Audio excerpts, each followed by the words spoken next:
कि तो ऐसे भगवान, फिर आगे बता रहे वो आचार्य, मधुरम मधुरम वदनम मधुरम। तो वदन भगवान का मुख कमल के लिए फिर कितने बार आ गया? मधुरम 3 बार आ गया। और बाद में बताते हैं मधुगंधि मधुस्मितम मृदुस्मितम एतद अहो मधुरम मधुरम मधुरम मधुरम। 4 बार भगवान का मुख कमल और फिर भगवान का स्मित हास्य के लिए 4 बार मधुरम का यूज किया उन्होंने। तो ऐसे भगवान सुंदर है। तो ऐसे सुंदर भगवान क्यों उस बकासुर को इतने जलन हो रही थी? तो इसके लिए आचार्य प्रभु ये बताया गया है कि उसके मन में ईर्ष्या की भावना थी, इसलिए क्या हुआ था, उसको जलन हो रही थी। तो आगे आगे के श्लोक में बताया गया है, मन में जलन हो रही थी ईर्ष्या की भावना के कारण। तो हम भी कभी कभी भक्ति में आते हैं तो बहुत सारे लोग कृष्ण से ईर्ष्या करते हैं और बहुत सारे कृष्ण के भक्तों से भी ईर्ष्या करते हैं। जैसे कभी कभी पड़ोसन रहती है आसपास, एक साथ साथ साथ रहती है, तो एक दूसरे के साथ ईर्ष्या करती है। कभी कभी ईर्ष्या हो जाती है उनको, तो वो क्या करती है कि आपस में झगड़ती नहीं है, लेकिन क्या करेगी, उसका बच्चा अगर उसके पास आएगा दूसरे पड़ोसी का, तो उसको ऐसे मतलब कुछ चिमटा लेगी या कुछ करेगी ताकि उसको ये हो जाए। तो वो क्या करेगी, वो उसका बच्चा अगर रोएगा तो वो फिर उसके ऊपर टूट पड़ेगी, आग बबूला हो जाएगी वो। तो जैसे भगवान भी क्या करते हैं, भगवान के भक्तों को कोई अगर कष्ट पहुंचाना चाहता है तो भगवान क्या करते हैं, टूट पड़ते हैं। जैसे प्रहलाद महाराज को हिरण्यकशिपु कर रहा था, कष्ट दे रहा था, तो भगवान उनके लिए आए। तो ऐसे ही यहाँ पे आगे बताया है। तो उगल गए, क्यों उगल गए? क्योंकि भगवान उसके मन में इतना ईर्ष्या था भगवान के प्रति, बकासुर को। तो ये बकासुर पहले कौन था? तो एक अभी उसका क्या नाम ही याद नहीं आ रहा है उसका। पूर्व जन्म में वो एक राजा था और वो एक जब इतना उल्टा सीधा काम करता था, अभी उसका नाम मुझे याद नहीं आ रहा है।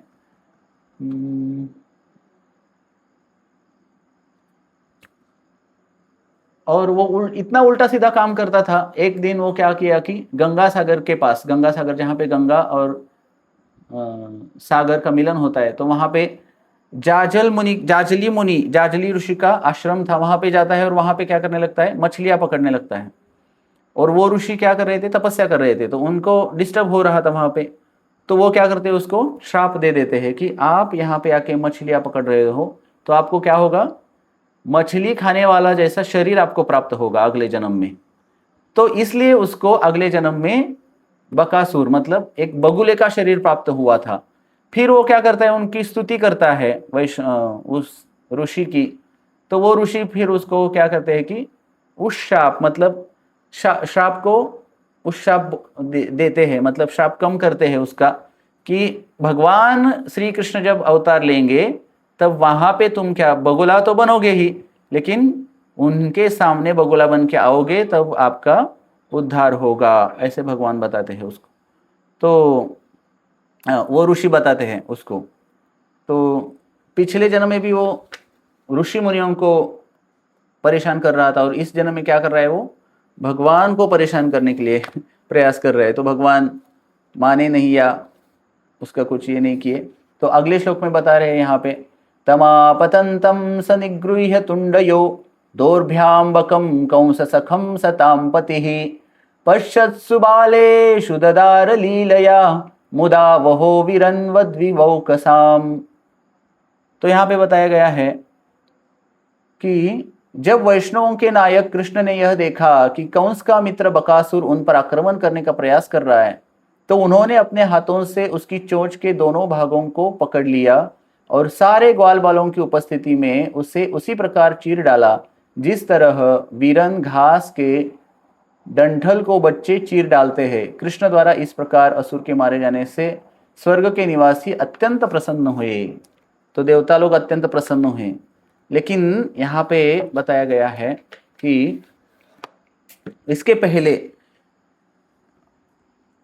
श्रीमद् भागवत में तो ये वर्णन ज़्यादा है नहीं, लेकिन गर्ग संहिता जैसे ग्रंथों में इसका वर्णन आता है कि जब भगवान को उसने निगल लिया था बकासुर ने, तो सारे देवता क्या हुए, भयभीत हो गए थे कि अब क्या किया जाए, अब क्या किया जाए।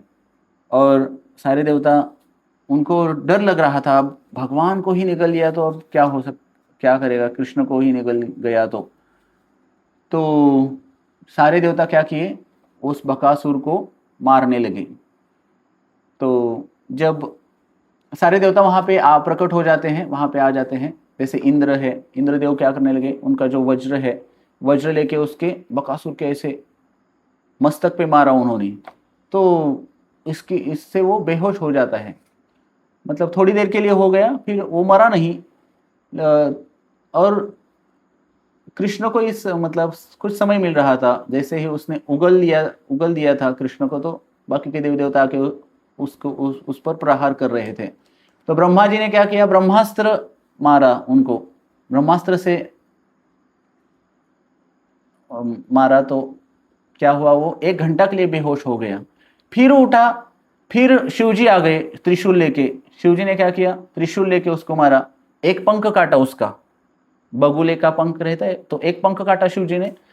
फिर वो थोड़ी देर के लिए ऐसे पड़ा, फिर उठा, फिर वायुदेव आए, वायुदेव ने इतना तेजी से वायु बहाई, तो उसको वहां से लेके, वो तेज वायु के कारण उसको वहां से लेके दूसरी जगह लेके गए हो। लेकिन वो वहां पे जाने के बाद थोड़ा वहां पे फिर वापस आया कृष्ण की तरफ। फिर कुबेर आए, कुबेर ने फिर दूसरा पंख काटा उसका, फिर भी उसको कुछ फर्क नहीं पड़ा। फिर आए सोमदेव, तो सोमदेव के पास आइस वेपन, बर्फ का एक हथियार है, तो वो उन्होंने क्या किया, उसके सर पे मारा, फिर वो बेहोश हो गया। फिर आए अग्निदेव, अग्निदेव ने क्या किया, पंखों को जलाया, फिर जलाने लगे उसको, लेकिन फिर भी उसको कुछ फर्क नहीं पड़ा।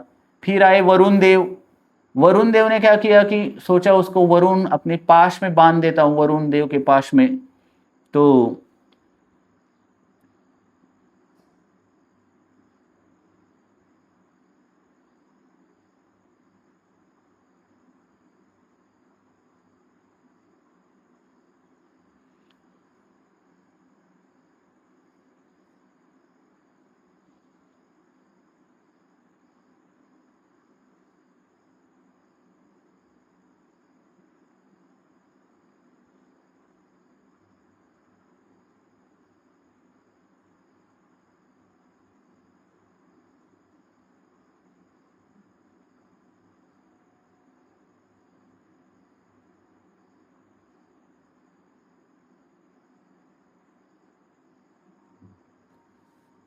हरे कृष्ण कृष्ण कृष्ण हरे हरे, हरे राम राम राम हरे हरे। हरे कृष्ण। आवाज आ रही है सभी भक्तों को? हरि बोल। आवाज आ रही है? ओके। तो सोमदेव आए, अग्निदेव आए, अग्निदेव ने पंखों को जलाया, वरुण देव ने सोचा कि उसको वरुण पाश में बांध देते हैं। फिर भद्रकाली आई, उसके हाथ में तो कितना बड़ा ये रहता है, तो उसके सर को फोड़ा ऐसे, फिर भी वो मरा नहीं। थोड़ी देर के लिए ऐसे पड़ता था, फिर वापस उठ जाता। तो भद्रकाली ने जब उसके सर को फोड़ा, तो कोमा में चला गया वो, जैसे कोमा में ही चला गया हो, थोड़ी देर के लिए पड़ा। फिर आए कार्तिकेय, कार्तिकेय ने उनका जो वह हथियार था उससे उनको मारा, तो फिर गिर पड़ा।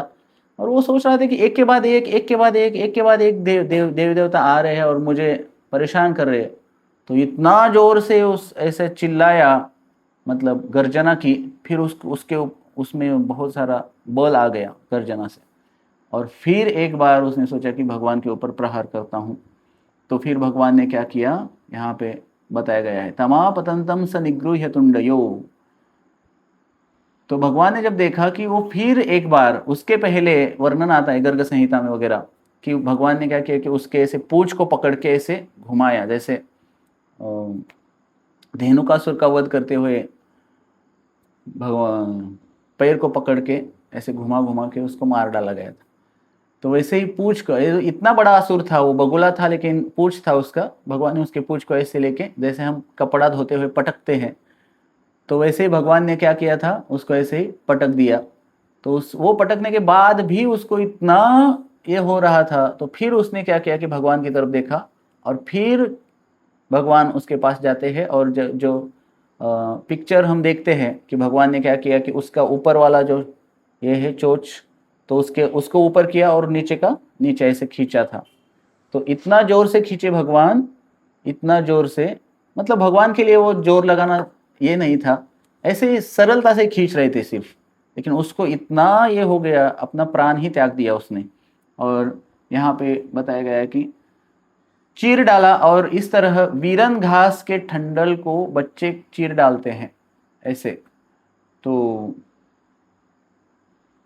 भगवान ने ऐसे उसको चीर दिया, और फिर सब जो देवी देवता थे ऊपर से पुष्पों की वृष्टि करने लगे, तो सबको आनंद हो गया। और अगले श्लोक में बता रहे हैं, तदा बकारिम सुरलोकवासिनः समाकिरन्नन्द नंदन मल्लिकादिभिः समीडिरे चानकश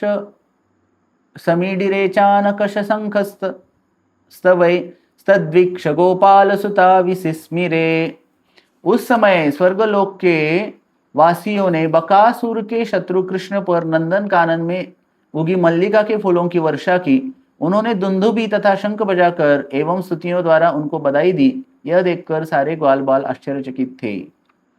तो सबको इतनी खुशी हुई, पुष्प वर्षा हुआ, और पुष्प वर्षा होने के बाद सब लोग क्या किए कि, और फिर बाद में बताए जो इनकी दशा हुई थी ग्वाल बालों की, क्या दशा हुई थी, वो सब गिर पड़े थे अचेतन अवस्था में ही हो, जैसे एक शरीर से आत्मा ही निकल गई हो। इतना प्रेम करते थे ग्वाल बाल कृष्ण के ऊपर, जब जैसे ही बकासुर ने निगल गया था तो वो पूरा अचेत हो गए थे, प्राण ही नहीं रहे उनके शरीर में, कुछ ऐसे हो गए थे। तो फिर जब देखा उन्होंने कि कृष्ण अभी ठीक ठाक है और कृष्ण ने ही मार दिया बकासुर को, तो उनके जान में जान आ जाती है। और इस श्लोक में बताया गया है, मुक्तम बकास्य द्रुपलभ्य बालका रामादयः प्राणमिवेन्द्रियो गणः स्थानागतं तं परिरभ्य निवृतः प्रणीय वत्सान व्रजमेल्य तज्जुगुः। यहाँ पे बताया गया है कि जिस प्रकार चेतना तथा प्राण वापस आने पर इंद्रियां शांत हो जाती है, उसी तरह जब कृष्ण इस संकट से उबर आए तो बलराम समेत सारे बालकों ने सोचा मानो उन्हें फिर से जीवन प्राप्त हुआ हो। उन्होंने कृष्ण का पूरी चेतना के साथ आलिंगन किया और अपने बछड़ों को समेटकर वे व्रजभूमि लौट आए, जहां उन्होंने जोर जोर से इस घटना का बखान किया। तो जैसे ही उन्होंने देखा कि कृष्ण ने क्या किया है, बकासुर का वध किया है, तो वो सारे सचेत हो गए, मतलब चेतना आ गई उनमें। जैसे एक मृत शरीर में किसी आत्मा ने प्रवेश कर दिया हो तो वो शरीर हिलेगा, उठेगा, वैसे वो उठ गए सारे, और सब कृष्ण की जय जयकार करने लगे, जय हरि बोल करके कृष्ण की जय जयकार करते हुए नाचने लगे कि कृष्ण जीवित है। और कृष्ण को वो, मतलब कृष्ण उनके जीवन में ऐसा वो सोच भी नहीं सकते। जैसे मैं थोड़ी देर पहले ही बता रहा था कि जैसे ही कृष्ण ने क्या किया था, वो गेंद लाने के लिए भगवान वो कालिया के दह में कूदे थे, तो सारे लोगों को लग रहा था कृष्ण अभी वापस नहीं आएंगे, लेकिन बलराम को तो पता था कि कृष्ण को कोई कुछ नहीं कर सकता। लेकिन ग्वाल बाल खुद वहां पे मरने के लिए तैयार हो रहे थे, कुछ तो सोच रहे थे कि हम जाएंगे कृष्ण को बचाने के लिए, लेकिन हम नहीं चाहते कि कृष्ण हमसे अलग हो जाए या कृष्ण हमें छोड़ के चले जाए। इसलिए कुछ ग्वाल बाल ऐसे आगे आके वहां पे कूदने के लिए जा रहे थे, मतलब दह में, लेकिन बलराम क्या कर रहे थे, उनको रोक रहे थे कि कृष्ण को कुछ नहीं होगा। तो यहाँ पे अभी वैसे ही हो रहा है कि कृष्ण को जीवित देख के उनको इतनी प्रसन्नता हो रही थी, हर एक ने क्या किया कि पर्सनली जाके कृष्ण को आलिंगन किया, और उनके मतलब इतना आनंद हो रहा था उनको कि कृष्ण हमारे साथ है। और एक एक ने जाके आलिंगन करके फिर वापस घर आने लगे। घर आने के बाद उन्होंने ये जो सारी घटना घटी थी उस दिन, तो हर रोज जो घटना घटती थी वो वापस आके सबको बताते थे। वृंदावन में आके, ब्रज में आके सब को, हर एक अपने अपने घर में जाके आज दिन भर क्या हुआ, मतलब कृष्ण कथा होती थी। आज कृष्ण ने बकासुर को मारा, आज कृष्ण ने अघासुर को मारा, आज कृष्ण ने व्योमासुर को मारा, कैसे कैसे मारा कृष्ण ने। तो ये सारी बातें पूरा दिन भर जो घटना घटती थी वो फिर आने के बाद वो सुनाते थे। यहाँ पे प्रभुपाद जी बता रहे हैं, जब भी कृष्ण असुरों को मारने की विभिन्न लीलाएं करते तो व्रजभूमि के वासी जंगल में हुई घटनाओं पर कविता बनाते। वे सारी कहानियां पद्यबद्ध कर लेते या पेशेवर कवियों से करवा लेते और तब इन घटनाओं को गाया करते। अतः इस श्लोक में कहा गया है कि लड़के जोर जोर से गा रहे थे। तो कृष्ण जो भी लीला करते उसको पदबद्ध किया, मतलब कविता के रूप में इकट्ठा करके, मतलब कविता करते थे उसकी। जैसे उसी भाषा में बहुत सारे पद है ब्रज के, जैसे उस दिन प्रभु जी गा रहे थे, वृंदावन के पद गा रहे थे प्रभु जी, तो ऐसे बहुत सारे पद है और उनमें अनेक अनेक भाव है, विशेष विशेष भाव, और बहुत सुंदर सुंदर पद है। और तो ऐसे पद बनाते और वो ब्रजवासी क्या करते थे, उस पदों को गाते थे कि कृष्ण की लीला। तो ये कृष्ण की लीला गान करने की प्रथा आज ही नहीं है, तब से ही है। जब कृष्ण इस भूतल पर थे, पर्सनली यहाँ पे थे, तभी से है कृष्ण का लीला गान करने की प्रथा। तो आज कृष्ण तो है, भागवत के रूप में है, हमेशा भगवान रहते ही है, लेकिन जब इस धरातल पर थे वैसे आज नहीं है। फिर भी जब हम कथा सुनते हैं तो हमें लगता है कि आज भी कृष्ण वही लीला कर रहे हैं, तो इसलिए कथा हर रोज सुननी चाहिए। तो फिर बाद में आगे बताते हैं, आगे के श्लोक में, श्रुत्वा तदिस्मिता गोपा गोप्यश्चाति प्रिया हृदता प्रेत्यागतमिवोत्सुक्या दैक्षन्त तृषिते क्षणः। जब ग्वालों तथा गोपियों ने जंगल में बकासुर के मारे जाने का समाचार सुना तो वे अत्यधिक विस्मित हो उठे। कृष्ण को देखकर तथा उनकी कहानी सुनकर उन्होंने कृष्ण का स्वागत बड़ी उत्सुकता से यह सोचते हुए किया कि कृष्ण तथा अन्य बालक मृत्यु के मुख से वापस आ गए हैं। अतः वे कृष्ण तथा उन बालकों को मौन नेत्रों से देखते रहे।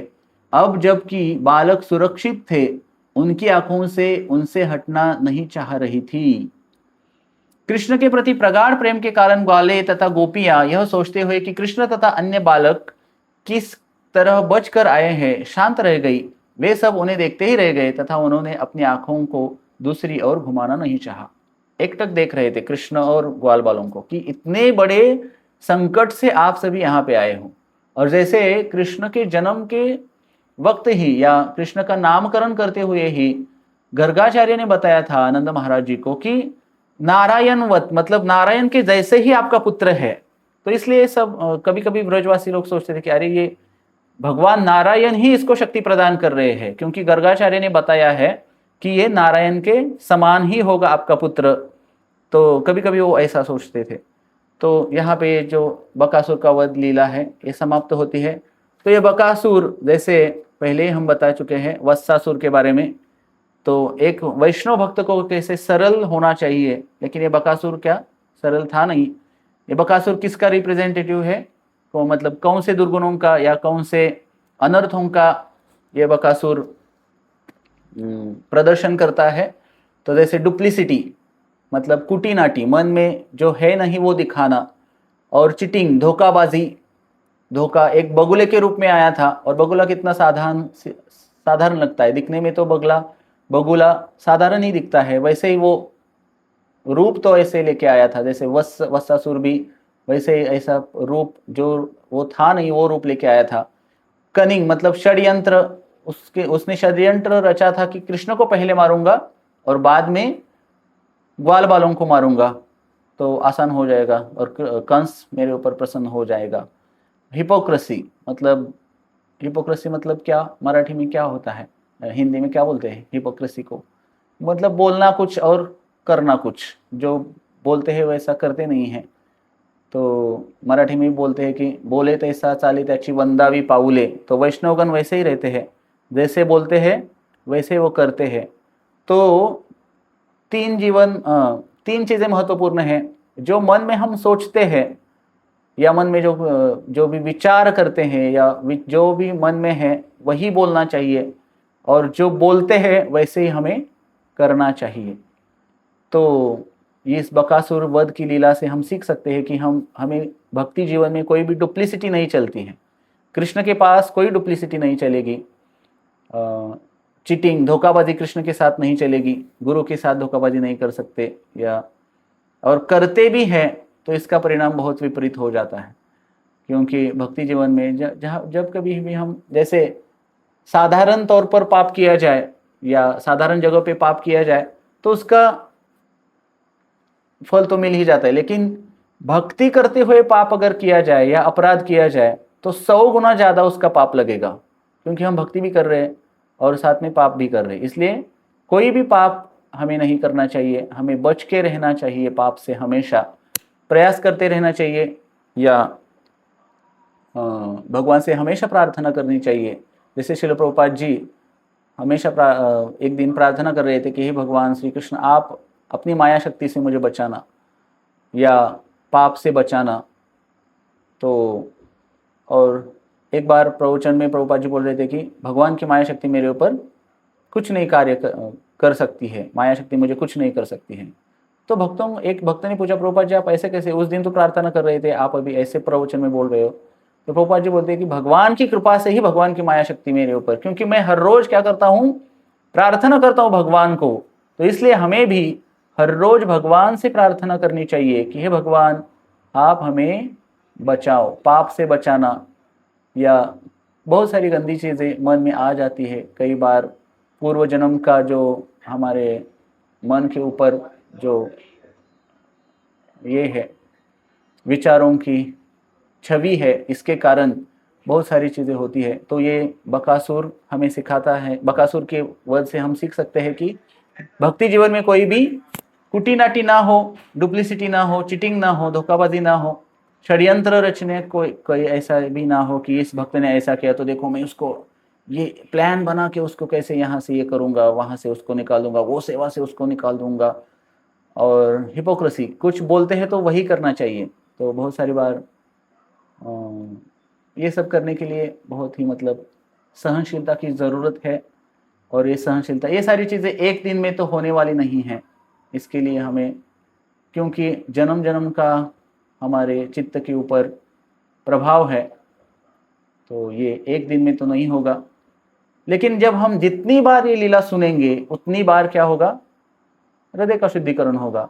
हर रोज सुनेंगे तो हर रोज, इसलिए एक ही लीला ज़्यादा बार सुनना चाहिए हमें। एक ही क्लास जब हम सुनते हैं तो उसी लीला के बारे में जितना बार सुनेंगे, जैसे कि हमें हृदय से कुटीनाटी निकालनी है या डुप्लिसिटी करते हैं, कभी कभी हमें खुद को ही पता चलता है कि हम डुप्लिसिटी कर रहे हैं, तो ये बकासुर की लीला अगर हम सुनेंगे तो हृदय से क्या होगा, डुप्लिसिटी कम हो जाएगी। तो इसके लिए एक एक असुर वध की लीला हमें सुननी चाहिए। कभी कभी बाहर के जो लोग होते हैं वो बोलते हैं कि अरे हमें क्या सुनाओ, रास लीला सुनाओ, तो डायरेक्ट रास लीला तक जाते हैं। तो ये बात अच्छी नहीं है। कृष्ण की असुर लीला भी उतनी महत्वपूर्ण है, और जहाँ पे भी भागवत कथाएं होती है तो बहुत सारी बार ये लीलाएं सुनाते भी नहीं है बहुत सारे लोग, लेकिन ये बहुत महत्वपूर्ण है। क्योंकि अगर कृष्ण को प्राप्त करना है तो सिर्फ कृष्ण की रास लीला या कृष्ण की माखन चोरी की लीला ही हम सुन के ही कृष्ण को प्राप्त नहीं करेंगे। हृदय से अनर्थ कैसे हटेंगे? तो इन अनर्थों को हटाने के लिए ये असुर वध लीला बहुत ही महत्वपूर्ण है। तो आज हम इस बकासुर के वध से यही सीखते हैं कि जो भी तीन चीजें हैं जो मन में है और जो सोच है, मन में है वही बोलना चाहिए, और वही कृति या हमारे बिहेवियर में भी वही होना चाहिए। तो ये सीखना चाहिए इससे, और सरल होना चाहिए वैष्णवों को, बहुत ही सरलता से कृष्ण को, जितना हम सरल है उतना हम कृष्ण को प्राप्त कर सकते हैं। और इसके लिए बहुत ही सुंदर उदाहरण पहले भी मैं बताया हूँ। जैसे वो बांसुरी भगवान श्री कृष्ण कभी भी नहीं छोड़ते, सोते हैं भगवान तब भी भगवान बांसुरी अपने साथ लेके ही सोते हैं, इधर ही रहेगी भगवान के, जो ऐसे सोते हैं तो पास नहीं रहती बांसुरी। क्यों? क्योंकि वो इतनी सरल है। देखो बांसुरी में जब हम हवा फूंकते हैं तो इधर से उधर वो चली जाएगी, और उसको कितने छेद है, जितने छेद उसके अनुसार उसका नाम भी चेंज होता है। तो और वो बनाते वक्त उसको कितना ये किया जाता है, एक बांसुरी जब बनाते हैं तो ऐसे जैसे तप्त लोहा जैसे उसमें ऐसे छेद किया जाता है, तो वो इतना सारा वो सहनशील भी होती है, सहन करके फिर कृष्ण को प्राप्त की है बांसुरी। तो इसलिए हमें बांसुरी जैसा सरल होना चाहिए। जितना हम सरल होंगे उतना कृष्ण के पास जा सकते हैं, भगवान कृष्ण को पा सकते हैं, जल्दी से पा सकते हैं। इसलिए सरलता इतनी महत्वपूर्ण है भक्ति जीवन में। तो आज हम भगवान श्री कृष्ण के चरणों में, गुरु गौरांग के चरणों में प्रार्थना करते हैं, जैसे भगवान ने बकासुर का वध किया और इस लीला से भगवान हमें सरलता या दिखाना चाह रहे, या कैसे सरल होना चाहिए वो बताना चाह रहे। तो कृष्ण के चरणों में प्रार्थना करते हैं कि हमारा हृदय शुद्धिकरण हो और हम सरल वैष्णव बने और सीधे साधे बने। जितने सीधे होंगे उतने ही भगवान को हम प्राप्त कर सकते हैं। हरे कृष्ण कृष्ण कृष्ण हरे हरे, हरे राम राम राम हरे हरे। बकासुर वध लीला की जय हो, भगवान श्री कृष्ण की जय हो, श्री कृष्ण जन्माष्टमी महोत्सव की जय हो। निताई गौर प्रेमानंदे, हरि हरि बोल।